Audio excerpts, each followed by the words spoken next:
Indian economy में भरोसा है जी। अगर हमें भरोसा नहीं है तो हमें इन्वेस्टमेंट नहीं करना चाहिए, अगर हमें भरोसा है तो हमें इन्वेस्टमेंट कर देना चाहिए, सिंपल सी बात। बहुत सारे कस्टमर्स हैं हमारे पास में जो कि मार्केट का वेट करते ही रह गए 12,000 से कि अब गिरेगी तब खरीदेंगे, अब गिरेगी तब खरीदेंगे। अब 12,000 से 26,000 हो गई है मार्केट। जो भी जितनी भी तेजी थी वो सारी जर्नी निकल चुकी है उनके लिए, लेकिन वो अभी वेटिंग पीरियड में है। फाइनेंशियल गोल के बिना आपकी कोई भी इन्वेस्टमेंट फेक होगी और आपको ये नहीं पता होगा कि हमें ये इन्वेस्टमेंट कब एंड अप करनी है।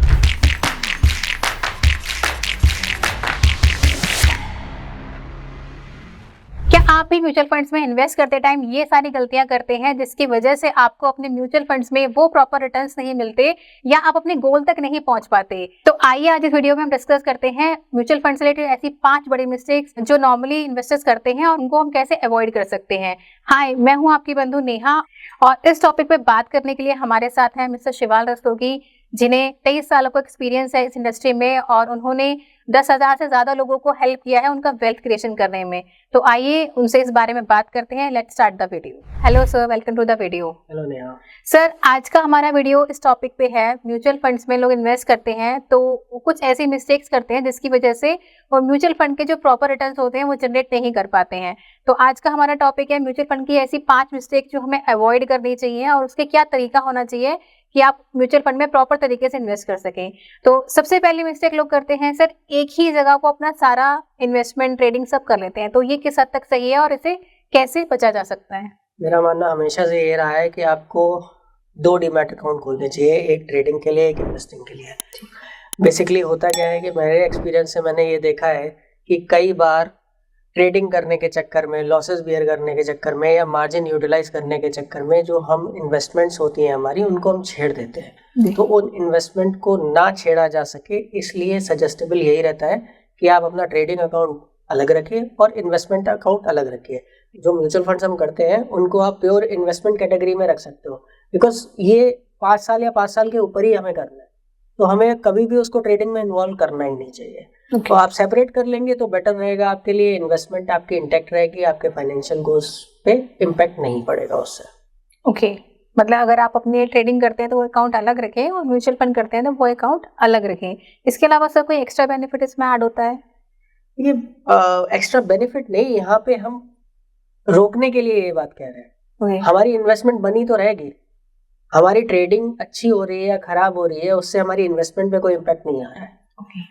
और इसके अलावा सर सेकंड मिस्टेक की अगर हम बात करें तो लोग अपना रिस्क ठीक से कैलकुलेट नहीं करते, उन्हें नहीं पता होता कि वो कितना रिस्क मार्केट में ले सकते हैं या कितने टाइम के लिए उन्हें म्यूचुअल फंड में इन्वेस्टमेंट करना चाहिए। जैसा कि मैं पहले भी कहता आ रहा हूँ कि देखिए, अगर म्यूचुअल फंड्स में इन्वेस्टमेंट करनी है तो 5 साल से कम का हॉरिजॉन म्यूचुअल फंड में नहीं चलता। ठीक है, आप देख रहे हो कि मार्केट रेगुलर बढ़ रही है। आज की डेट में हर आदमी म्यूचुअल फंड में इन्वेस्ट करना चाहता है और वो ये कहता है कि भाई ठीक है, हम 6 महीने में निकाल लेंगे, हमारा 1 साल में निकाल लेंगे, लेकिन ऐसा लॉजिकली गलत है। बिकॉज आप पीछे की मार्केट देख के आए हो, 6 महीने से बाजार चल रही है, इसके बेसिस पे आप ये बात कह रहे हो। तो ओवरऑल सिनेरियो ये है कि अगर आपको लॉन्ग टर्म इन्वेस्टमेंट करना है, 5 साल या 5 साल से ज़्यादा का आपका इन्वेस्टमेंट का क्राइटेरिया है, तभी आप म्यूचुअल फंड्स में जाइए और उस हिसाब से अपना रिस्क डिफाइन कीजिए। ठीक है, रिस्क डिफाइन करने के लिए सबसे पहले तो आपको टेन्योर डिसाइड करना पड़ेगा, उसके बाद में आपको एज डिसाइड करनी पड़ेगी कि आप किस एज को बिलोंग कर रहे हैं। तीसरी चीज़, आपका गोल कितना एग्रेसिव है, आप कितनी देर में पहुंचना चाहते हैं किस जगह पे, आपको उस टाइप का रिस्क लेना पड़ेगा, तभी उसी टाइप का रिवॉर्ड भी आएगा। जितना आप रिस्क लेंगे उतना रिवॉर्ड आएगा। वो कहावत है ना, जितना गुड़ डालोगे उतना मीठा होगा। जी सर। तो यहाँ पे सेम सिनेरियो है कि अगर आपको रिस्क ज़्यादा लेना है, अगर आपका टारगेट ज़्यादा क्लोज है, मतलब टाइम के हिसाब से आपका टारगेट ज़्यादा क्लोज है, तो आपको एग्रेसिव कॉल लेनी पड़ेगी। और अगर आपका टेन्योर बड़ा है तो आप मॉडरेट कॉल भी ले सकते हो या डिफेंसिव कॉल भी ले सकते हो। ये बिल्कुल ऐसा हो गया ना सर, जैसे अगर हमें किसी पर्टिकुलर डेस्टिनेशन में पहुंचना है जी, तो हम किस ट्रांसपोर्टेशन का यूज कर रहे हैं, एग्जैक्टली, हम कितनी स्पीड को मैनेज कर सकते हैं, कितना रिस्क ले सकते हैं, बिल्कुल वैसा ही है। बिल्कुल। इसके अलावा सर जो नेक्स्ट मिस्टेक लोग करते हैं कि वो फंड्स के पास्ट रिटर्न्स को देखते हुए या बिल्कुल नियर बाय रिटर्न को देखते हुए इन्वेस्टमेंट करते हैं कि इस फलाना फंड ने हमें 35% का 50% का रिटर्न दिया, तो ऐसे करना किस हद तक सही है सर? तो बिल्कुल भी सही नहीं है, क्योंकि देखिए कई बार ऐसा होता है कि स्टॉक मार्केट में हम लोग ये देखते हैं कि जो पिछले 1 साल से कंपनीज चल रही है और या जो इंडस्ट्री चल रही है वो अगले 1 साल चलेगी, इट इज नॉट गारंटेड। जी। ठीक है, कई बार वो फेड होने लगते हैं, जो उनके ट्रेंड्स आते हैं वो धीमे धीमे 1 साल में, 2 साल में, 1.5 साल में फेड होने लगते हैं। तो बेसिकली म्यूचुअल फंड का जो थीम होता है उसमें हमें अपना ऑब्जेक्टिव क्लियर होना चाहिए। अगर हमारा ऑब्जेक्टिव क्लियर है then only we can decide कि हमें किस कैटेगरी में जाना चाहिए, या आप अपने फाइनेंशियल एडवाइजर से सलाह ले सकते हैं कि आपको किस कैटेगरी में जाना चाहिए अकॉर्डिंग टू योर गोल।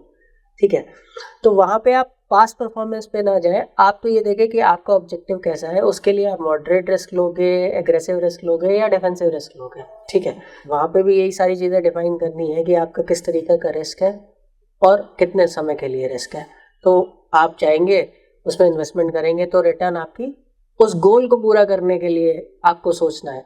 ऐसा नहीं है कि पिछले साल 35% का रिटर्न आया तो इस साल 35% का रिटर्न आया।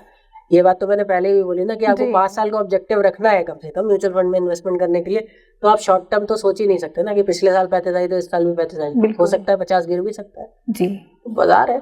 हाँ बिल्कुल सर, जरूरी नहीं है कि जो बच्चा फर्स्ट टर्म में फर्स्ट आया हो वो सेकंड में भी फर्स्ट आए, कोई और भी आ सकता है। बिल्कुल। नेक्स्ट, फोर्थ सबसे बड़ी मिस्टेक सर म्यूचुअल फंड में लोग करते हैं कि वो कैजुअली म्यूचुअल फंड स्टार्ट कर देते हैं।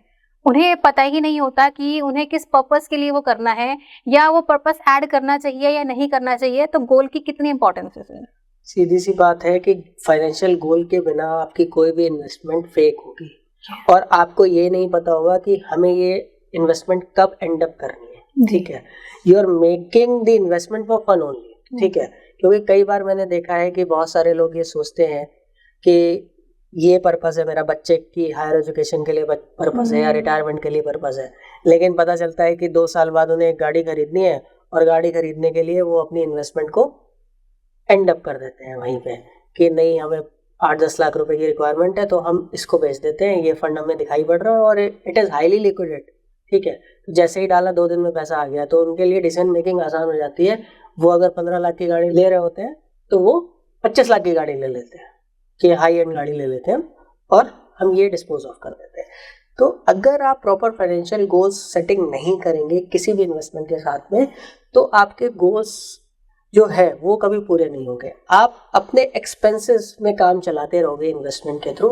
जैसे कि कोई स्टॉक भी खरीदा अगर आपने, और आपने देखा कि मेरे पास में ये पर्पस आ गया है तो इसे मुझे बेचना है, उसमें 1 लाख रुपए का प्रॉफिट हो रहा है, तो वो प्रॉफिट लेके आप निकल जाओगे। लेकिन बड़ा पैसा आप तभी बना पाओगे जब आपका स्टेटमेंट क्लियर होगा, आपके गोल्स क्लियर होंगे। तो कहीं ना कहीं एक साइकोलॉजिकल इमोशन जोड़ के रखना है इन्वेस्टमेंट में कि अगर ये बच्चे के लिए किया है तो बच्चे के लिए ही है। सीधी सी बात है, जब भी आप डिसीजन ले रहे हो उसे एग्जिट करने का, तो आप ये सोचो कि जो हमने फाइनेंशियल गोल सेट किए थे वो ज्यादा इंपॉर्टेंट है कि आज के दिन का जो रिक्वायरमेंट है वो ज्यादा इंपॉर्टेंट है जी। तो उस तरीके से आप डिसीजन लेना आसान बना पाओगे अपने लिए। And sir last but not the least, सबसे बड़ी चीज लोग जो करते हैं म्यूचुअल फंड में इन्वेस्ट करते टाइम, वो मार्केट को टाइमिंग करते हैं। लाइक कि उनको लगता है कि हम अपना SIP का डेट या लमसम जब भी हमें करना है वो हम तब करेंगे जब मार्केट नीचे होगा। तो सर ऐसा क्या हम हर बार उसको कैच कर सकते हैं? ये करना कितना सही है? देखिए, कोई कितना भी बड़ा मार्केट में धुरंधर हो, कितना भी पुराना हो मार्केट में, मेरा मानना ये है कि कोई भी मार्केट को टाइम नहीं कर सकता। अगर मार्केट से रिटर्न कमाना है तो you have to stay invest in market. मेरे पास में कई सारे ऐसे लोग हैं, ऐसे बहुत सारे कस्टमर्स हैं हमारे पास में जो कि मार्केट का वेट करते ही रह गए 12,000 से कि अब गिरेगी तब खरीदेंगे, अब गिरेगी तब खरीदेंगे। अब 12,000 से 26,000 हो गई है मार्केट, बट वो यही वेट कर रहे हैं। तो मतलब सारी जर्नी उनकी, जो भी जितनी भी तेजी थी वो सारी जर्नी निकल चुकी है उनके लिए, लेकिन वो अभी वेटिंग पीरियड में है। ठीक है, तो no one can time the market. Simple सा लॉजिक है कि हमें टाइम करने की जरूरत क्या है। अगर मान लो हम ट्रेडर हैं तब हमें मार्केट को टाइम करने की जरूरत है। अगर हम इन्वेस्टर हैं तो हमें टाइम करने की जरूरत क्या है? सिंपल सी बात है कि हम कोई जर्नी करने जा रहे हैं जो कि 5 साल, 7 साल, 10 साल लंबी है, तो फिर हमें टाइम करने की क्या जरूरत है? हमें अल्टीमेटली इंडियन इकोनॉमी में भरोसा है जी। अगर हमें भरोसा नहीं है तो हमें इन्वेस्टमेंट नहीं करना चाहिए, अगर हमें भरोसा है तो हमें इन्वेस्टमेंट कर देना चाहिए। सिंपल सी बात। तो आपके फैक्टर्स देखिए, और जो आपके लिए पॉसिबिलिटी है, कंट्रोलेबल चीजें हैं, वो आप कंट्रोल कर सकते हो। आप मार्केट को कंट्रोल नहीं कर सकते, इसलिए मार्केट को टाइम करने की कोई आवश्यकता नहीं, और आप कर भी नहीं पाओगे। सिंपल सी बात है कि मार्केट में अगर आज आपके पास में पैसा आया है और आपको लगता है कि हाँ मैं 10 साल के लिए इन्वेस्ट कर सकता हूँ या 5 साल के लिए इन्वेस्ट कर सकता हूँ, इट्स फाइन। अगर आपको लगता है कि भाई नहीं, 10-5 साल का टाइम नहीं है मेरे पास में साल 2 साल का टाइम है, तो आप एफडी में जाओ ना। It is better to invest in FD, because short term goal के लिए अगर आपको ये पैसा चाहिए तो फिर आप म्यूचुअल फंड्स में क्यों ही आओ, डेट में चले जाओ, एफडीज में चले जाओ, और बहुत सारे ऑप्शन है उनमें चले जाओ, जहाँ पे 1-2 साल में आपका पैसा फ्री हो जाए। तो जैसा कि सर ने बताया कि हम इन 5 गलतियों से कैसे बच सकते हैं और किस तरीके से आपको म्यूचुअल फंड में इन्वेस्ट करना चाहिए। सर एक चीज़ और मैं लास्ट में म्यूचुअल फंड्स के बारे में लोगों का बहुत क्वेश्चन रहता है कि अगर वो मुझसे भी पूछते हैं कि मैम आज हम इन्वेस्ट करते हैं, 10 साल बाद अगर वहाँ मार्केट क्रैश हो गई तो हमारे इन्वेस्टमेंट का क्या होगा? देखिए सीधी सी बात है, आप आज से 10 साल पहले जाइए जी, ठीक है। आज से 10 साल पहले कौन सा ईयर था? 2014 ईयर था। 2014 में मोदी जी की सरकार आई थी, ठीक है। उस समय निफ्टी क्या चल रहा था? 7000, ठीक है। आज क्या चल रहा है? 26,000, ठीक है। अब 7,000 पे जब आपने इन्वेस्टमेंट किया है, ठीक है, तो आपको क्या लगता है 26,000 से निफ्टी 7,000 आ सकती है? नहीं आ सकती ना। मेरे हिसाब से आपको जवाब मिल गया होगा इसका, कि अगर मार्केट करेक्ट करेगी भी तो 26,000 के हिसाब से करेगी ना भाई। हमने जहाँ इन्वेस्ट किया है उसके हिसाब से तो करेगी नहीं, अल्टीमेटली हम तो अपर एंड पे ही रहेंगे ना। जी, मतलब सर लोगों को डर लगता है कि उस टाइम पे क्रैश हो गया तो मतलब बिल्कुल खत्म हो जाएगा हमारा पैसा। देखिए अगर मान लीजिए कि कोई इवेंट है ऐसा जहाँ पे आपको लगता है, क्योंकि देखो ये पता नहीं चलेगा जब मार्केट को गिरना होगा, तो कोई अज्यूम नहीं कर पाएगा कि मार्केट किस रीजन से गिर रही है, और आप उस जब मार्केट गिरती है ना तो डिसीजन मेकिंग इतना डिफिकल्ट होता है कि हम बेचें या रुके, ठीक है। तो आप हमेशा सही नहीं हो सकते। सीधी सी बात है कि इसमें आप इतना बस कर सकते हो कि अगर कोई मेजर इवेंट आने वाला है आसपास में और आपका गोल पास में है, ठीक है, तो आप उसे 2-3 महीने शिफ्ट करके पहले उसे एग्जिट कर लो, बस इतना कर सकते हो आप।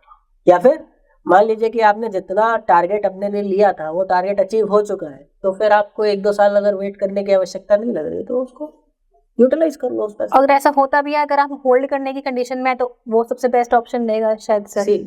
हम लोग जो इन्वेस्टमेंट करते हैं तो उसमें जो हम रिटर्न एक्सपेक्टेशन रखते हैं वो हमेशा डाउन साइड में रखते हैं, लेकिन मार्केट तो हमें अपसाइड में देती है, रिटर्न देती है ना। जैसे कि मैंने अपनी इन्वेस्टमेंट करी तो मेरी एक्सपेक्टेशन मार्केट से 12% थी, अब मार्केट मुझे 20% का रिटर्न दे रही है, 18% का रिटर्न दे रही है, तो ये मार्केट की ग्रेटनेस है ना कि मुझे 18 रिवॉर्ड कर रही है। मैंने तो अपनी एक्सपेक्टेशन को 12 पे ही सीमित रखा ना कि मुझे एटलीस्ट इतना चाहिए। तो अब मैंने 12% पे जब अपनी एक्सपेक्टेशन रखी है और मार्केट मुझे 18 दे रही है, तो सीधी सी बात है अगर मैंने 10 साल के लिए कोई गोल बनाया था वो तो मेरा 8 साल में ही कवर अप हो जाएगा जी। तो हमें 10 साल तक जाने की जरूरत ही नहीं है जी। सो थैंक यू सर, आपने ये सारे इंपॉर्टेंट टिप्स हमारे शेयर की। आई होप जो भी म्यूचुअल फंड इन्वेस्टर्स होंगे ये उनके लिए बेनिफिशियल रहेगा और अपनी म्यूचुअल फंड इन्वेस्टमेंट के टाइम पे वो इस सारी बातों को ध्यान रखेंगे और ये सारी गलती वो नहीं दोहराएंगे। तो आई होप आपको हमारा वीडियो अच्छा लगा होगा। हम एवरी वेडनेसडे और सैटरडे अपने यूट्यूब चैनल पे वीडियोस अपलोड करते हैं। प्लीज़ हमारे चैनल को लाइक करें, शेयर एंड सब्सक्राइब करें। इसके अलावा म्यूचुअल फंड से रिलेटेड आपकी कोई भी क्वेरी हो आप हमें डीएम कर सकते हैं, हम आपको बेस्ट पॉसिबल सॉल्यूशन देने की कोशिश करेंगे। Now we are signing off for today. Till then invest wise, what it rise. Thank you for watching.